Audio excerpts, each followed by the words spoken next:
Bonjour et bienvenue dans le podcast des Chroniques de l'éveil, le podcast qui va bousculer votre conscience.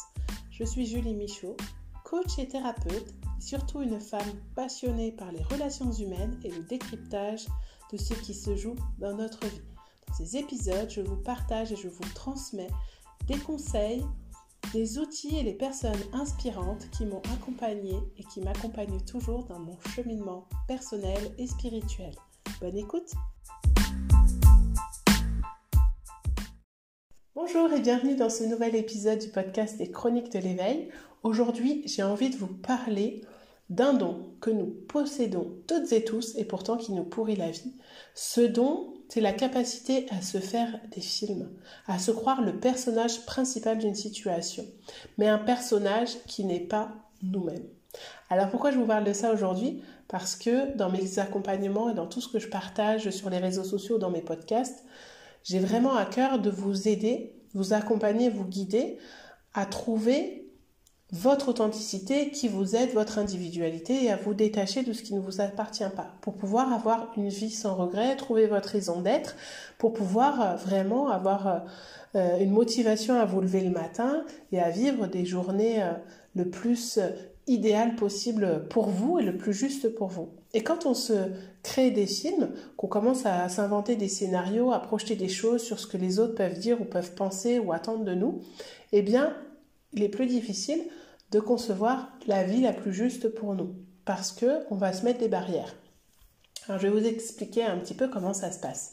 En fait, dès l'enfance, par besoin de sécurité, de survie, on grandit par mimétisme, c'est-à-dire qu'on va adapter nos comportements et ce qu'on dit, notre façon d'être, aux réactions qu'on va avoir en face de nous. Donc, on va créer par des chemins neuronaux des croyances et des nouvelles vérités. Parce qu'on se dit, j'ai besoin d'être aimé par mes parents, ma famille, être accepté par des groupes à l'école ou ailleurs. Et donc, du coup, je me rends compte que quand j'agis de telle façon ou que je dis les choses comme ça, eh bien, je peux adhérer à ce groupe, je me sens aimé, il y a un lien d'attachement qui se crée. Et petit à petit, donc, on va se construire un système de croyances avec lequel on va grandir. Donc, on va mettre des filtres sur notre paire de lunettes pour nous voir nous-mêmes, pour percevoir les autres, pour percevoir le monde.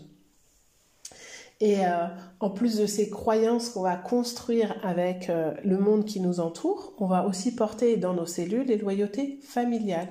Donc, tout le vécu émotionnel de nos ancêtres qui est engrammé dans nos cellules. Et donc, il va nous faire porter des idées de mémoire que telle situation peut être dangereuse pour nous, par exemple. Alors que nous ne l'avons jamais vécu ni expérimenté, donc il n'y a aucun problème, aucun danger pour nous, mais on ne va pas oser y aller parce qu'on porte cette mémoire. Et donc, les croyances, elles se construisent avec ce qu'on nous a dit, ce qu'on nous a montré et aussi ce que nous avons vécu. C'est ce que j'appelle ces opportunités à grandir qui ont pu nous faire nous blesser et même ces traumatismes qui nous ont marqués dans notre corps. Ça peut être une simple phrase qu'un enfant nous a dite pendant l'enfance où on s'est senti rejeté ou abandonné, ou ça peut être des expériences de trahison quand on était adulte. Et ainsi, par exemple, si on a été trahi dans notre couple, on va avoir beaucoup de difficultés à faire confiance. Quand quelqu'un de bienveillant va venir nous séduire, va avoir envie de nous aimer pour qui nous sommes, eh bien, il est possible que l'on rejette cette situation par peur d'être trahi de nouveau, par manque de confiance en l'autre, et parce qu'on n'a pas envie de croire, on se dit c'est trop beau pour être vrai, et donc du coup on va refuser l'idée, et on va s'auto-saboter, on va refuser les rencontres, et c'est comme ça que parfois on se dit, pourtant je mets tout en place pour rencontrer quelqu'un, je prends soin de moi, je sors, je rencontre des gens, et je comprends pas pourquoi ça fonctionne pas. Mais parce qu'il y a ces croyances qui sont ancrées par rapport au vécu. Et donc, du coup, on croit qu'on est devenu ce personnage qui, de toute façon, va être trahi en amour, qu'on ne va pas respecter et que l'autre en face va forcément nous faire quelque chose qui va nous faire souffrir. De la même façon, quand on va nous proposer des solutions à des problèmes Que ça soit via un thérapeute, que ça soit une formation, quand ça va nous paraître trop simple, trop évident, eh bien parfois on va ne pas vouloir y croire parce qu'on va se dire si c'était si facile, tout le monde le ferait. Et si on a la croyance que c'est quelque chose qui doit demander de l'effort, eh ben on va pas vouloir adhérer non plus à cette situation. C'est ce qui arrive beaucoup en développement personnel, par exemple. Il y a aussi cette croyance que les choses doivent être faites parfaitement. Et donc, du coup, on va se mettre dans des situations où on va beaucoup agir pour essayer d'être le plus parfait et ce qu'on fait soit le plus parfait possible. Et au final, on ne va rien faire, on ne va pas aller au bout des choses parce qu'on sera toujours insatisfait de ce qu'on a fait parce que ce n'est pas parfait. Ou si on a tendance à se dévaloriser, on va croire que nous ne sommes pas légitimes pour entamer certains projets, pour tenir certains rôles, être dans certains postes, et du coup, on va pas oser y aller parce qu'on va nourrir cette croyance qu'on n'est pas capable de le faire. Et donc, du coup, on va vraiment créer ce film de se dire je suis incapable, donc je ne le fais pas, je ne me mets pas à mon compte, je ne m'engage pas en amour, je n'essaye pas de demander une augmentation, je n'essaye pas de rencontrer de nouvelles personnes parce que personne ne va m'aimer. Et donc on a tendance à se faire ces films et à encore une fois se saboter. On cherche aussi souvent la cause extérieure pour laquelle les résultats ne sont pas là, donc c'est ce que je disais tout à l'heure. Et donc du coup, tant qu'on ne prend pas la mesure que nous sommes responsables de ce que nous vivons, ce que nous ressentons, on va là encore rencontrer des obstacles pour nous réaliser. C'est aussi compliqué parce que quand on grandit, donc comme je le disais, on va jouer un rôle pour plaire aux autres, et puis les autres vont nous mettre des étiquettes avec des surnoms, des petites blagues, et donc on va croire que nous sommes ce personnage. Et donc on va jouer encore plus un rôle pour correspondre à ce qu'on croit qu'ils attendent de nous. Donc si on passe pour la petite rigolote, le gentil, le généreux, le maladroit, on va croire que de toute façon on est comme ça. Et c'est comme ça qu'il y a des gens par exemple qui vont nourrir l'idée qu'ils n'ont pas de chance et donc qu'il leur arrive tous les malheurs du monde et ils vont attirer tous les malheurs du monde. Donc en fait, pour sortir de ces schémas et de ces projections, il faut aussi apprendre à changer de point de vue. Je vais vous donner un exemple. Si vous êtes dans une réunion familiale, un mariage, et je vous dis va compter le nombre d'enfants. Vous revenez, vous me dites il y a 25 enfants, et je vous dis il y a combien de personnes âgées? Vous allez me dire j'ai pas compté. Tu m'as demandé d'aller voir les enfants, moi je me suis focalisée sur les enfants. Voilà, vous voyez que quand on est focalisé sur une situation, un problème ou une difficulté, on ne voit pas ce qu'il y a autour. Donc, apprendre à se détacher des choses, à se dire, là je me noie dans une situation, plutôt que d'imaginer que c'est la faute de tout ce qui se passe autour, de l'extérieur, ou qu'on n'a pas de chance, on peut aussi prendre le parti de se dire, j'ai envie de voir les choses autrement, je vais créer les choses autrement, et peut-être que je vais arrêter de chercher absolument la solution au problème, parce que je suis en train de créer d'autres problèmes, en train d'imaginer le pire, et je vais lâcher. Et on va voir un petit peu en lâchant ce qui se présente à moi et comment je comprends les choses. Et ça, on le fait très très bien pour les autres personnes. Quand d'autres personnes autour de nous ont le nez dans le guidon dans une situation, on arrive à leur apporter l'éclairage nécessaire, mais c'est sûr que pour nous, c'est plus difficile. Donc, changer de perspective, c'est assez important. C'est pour ça qu'avoir des personnes de confiance dans nos proches ou se faire accompagner, ça aide à mettre la lumière sur d'autres zones qu'on ne voit pas forcément. Vous pouvez aussi donner un nom à votre mental. Quand il commence à tourner, à vouloir vous faire croire des choses, vous pouvez lui dire « Roger, là, je suis adulte, j'ai envie d'expérimenter quelque chose de nouveau. Je sais que tu veux me rassurer, je sais que tu veux me mettre en sécurité. Moi, je te dis que j'ai envie de tenter cette expérience, j'ai envie de découvrir cette personne, j'ai envie de découvrir ce lieu, j'ai envie de créer une nouvelle activité et je suis prête à assumer parce que je sais que je vais apprendre quelque chose de ça qui va me nourrir. Donc, parler à son mental, ça permet aussi de se dissocier de lui et de ne pas croire que c'est nous. Donc, on en revient à cette idée de je ne suis pas le personnage, je ne suis pas ce mental qui me fait croire que je ne suis pas légitime, que je ne suis pas assez, que je ne suis pas capable, je ne suis pas mes pensées non plus. On a 60 000 pensées qui nous traversent par jour, donc l'idée c'est pas de ne plus penser, parce que ce n'est pas possible, mais c'est d'apprendre aussi à les calmer de temps en temps et de les rationaliser par rapport à ce qui est juste pour nous. Donc, apprendre à observer ses pensées et ses émotions, c'est beaucoup mieux que de penser à les rejeter ou à les taire, parce que d'une façon ou d'une autre, elles vont se manifester, elles vont se réactiver quand on va retrouver une situation liée à un traumatisme, où ça va créer carrément des symptômes dans notre corps. Donc, prendre le temps de se dire, tiens, pourquoi je réagis comme ça? Qu'est-ce qui se passe? Puis se dire, c'est peut-être mon cerveau qui est en train de fabriquer ça, qui est en train de me dire que c'est honteux de penser ça. C'est triste ce qui m'arrive, je devrais avoir honte, je suis pas capable. Ah oui, il a raison quand il m'a dit ça. En fait, je suis pas bienveillant en ayant fait ce choix, etc. Eh bien, je l'ai encore vécu il y a quelques jours. Quelqu'un m'a dit quelque chose qui m'a blessée et je me suis demandé pourquoi ça me touchait autant, pourquoi la remise en question d'une décision que j'avais prise me touchait autant. Et puis je me suis dit non, c'est ton cerveau qui pense ça.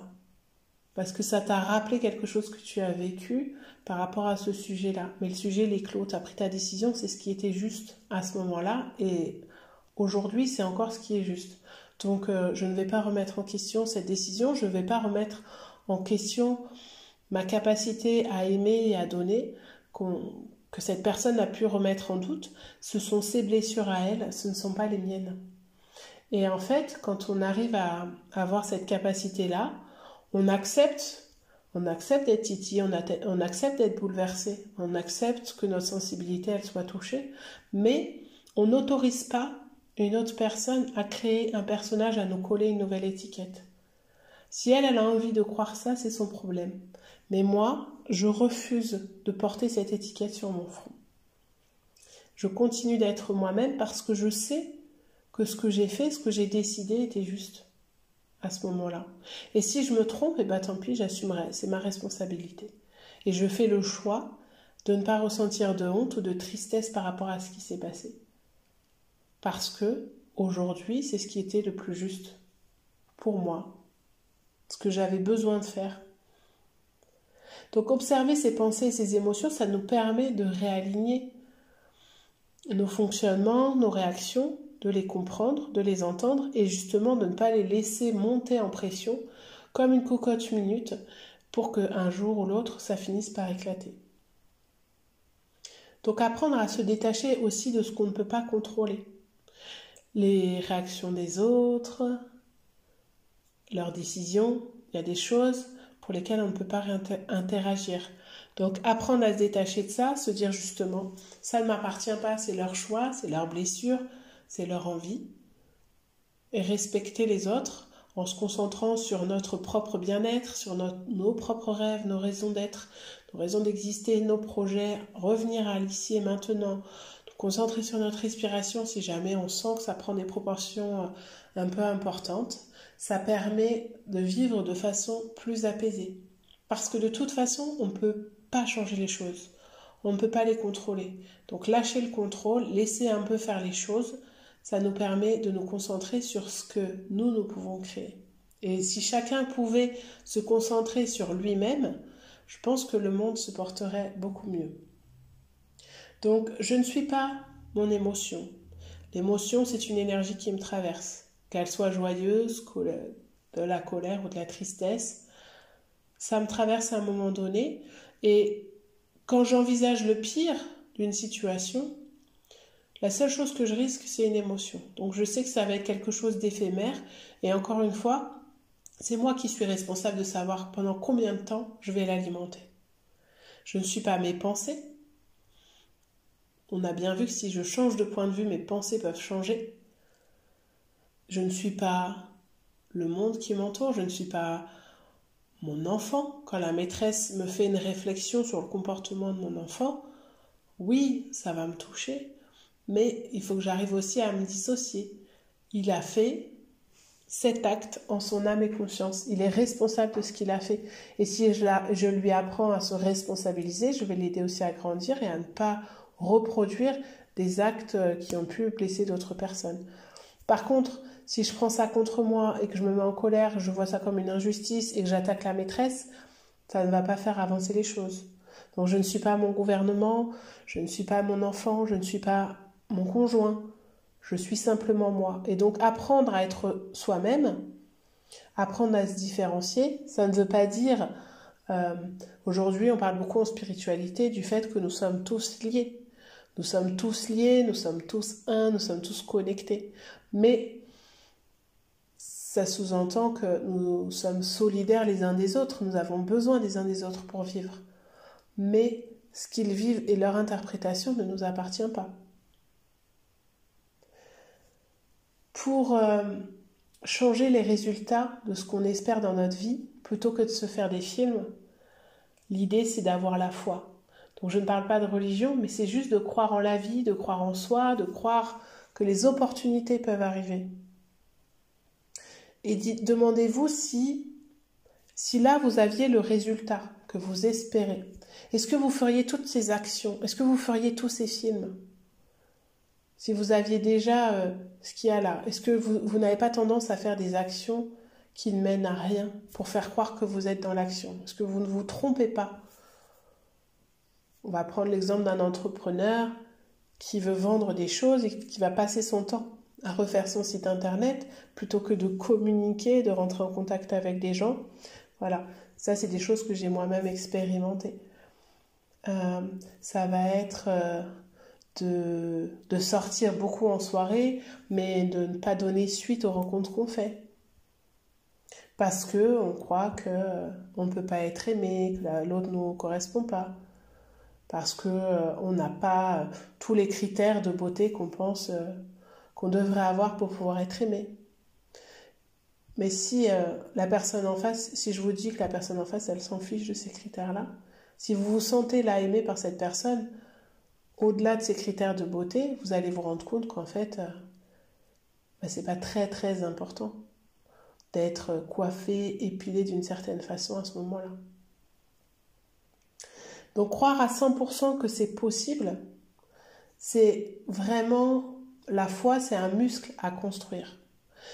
Et la foi, elle va se nourrir parce que vous savez pourquoi vous faites les choses, pourquoi vous avez envie de vivre cette vie, pourquoi vous avez envie d'incarner cette femme ou cet homme où vous voulez aller.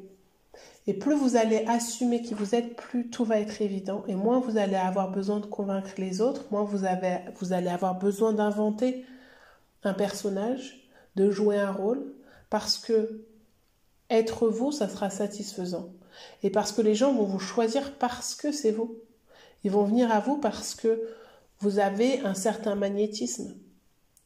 Donc, si j'ai un conseil à vous donner, c'est arrêtez de vous faire des films, arrêtez d'imaginer le pire parce que ça se trouve, ça ne va jamais arriver. Et essayez de vous concentrer sur ce que vous voulez vraiment vivre. Essayez de vous concentrer sur vous et pas sur ce que pensent les autres. Parce que les autres, ils ont leurs problèmes aussi. Donc c'est pour ça, si quelqu'un ne vous a pas donné de nouvelles depuis un moment, c'est peut-être pas parce qu'il vous en veut. C'est peut-être juste parce qu'il a des choses à gérer de son côté. Si quelqu'un vous dit « je dois te parler », c'est peut-être parce qu'il a envie d'un temps donné pour prévoir un nouveau projet, pour un changement de planning, pour un déménagement, un changement de vie, mais pas forcément une rupture, un licenciement. Ça peut être aussi quelque chose de positif. Donc tant que vous ne savez pas, n'essayez pas de deviner, n'essayez pas de tout contrôler. Parce que vous ne pouvez pas forcément tout savoir, et puis parce que vous voyez les choses, vous interprétez les choses selon votre filtre. Donc essayez plutôt de vous connecter à vos ressenti, votre intuition pour vous guider, plutôt que d'avancer selon vos croyances et vos vérités. Être persuadé de choses et donc du coup projeter des choses sur les autres, ça ne va pas nous faire avancer.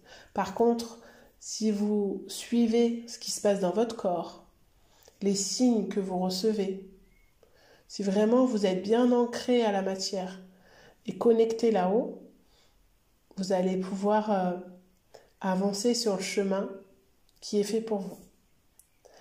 Donc, si vous voulez partager les films que vous avez déjà pu vous faire et vous vous êtes rendu compte que vous étiez trompé, si vous avez envie de discuter sur ce sujet, n'hésitez pas à venir me contacter sur les réseaux sociaux, les pages des Chroniques de l'éveil, à mettre un commentaire ou à m'envoyer un mail. Et si vous avez envie que je vous accompagne à vous détacher de tout ce que vous portez qui ne vous appartient pas, vous pouvez aussi me contacter sur mon site internet www.juliemichaud.com. Je mettrai les liens en dessous de l'épisode. Je vous dis à très bientôt pour un nouvel épisode. Prenez bien soin de vous.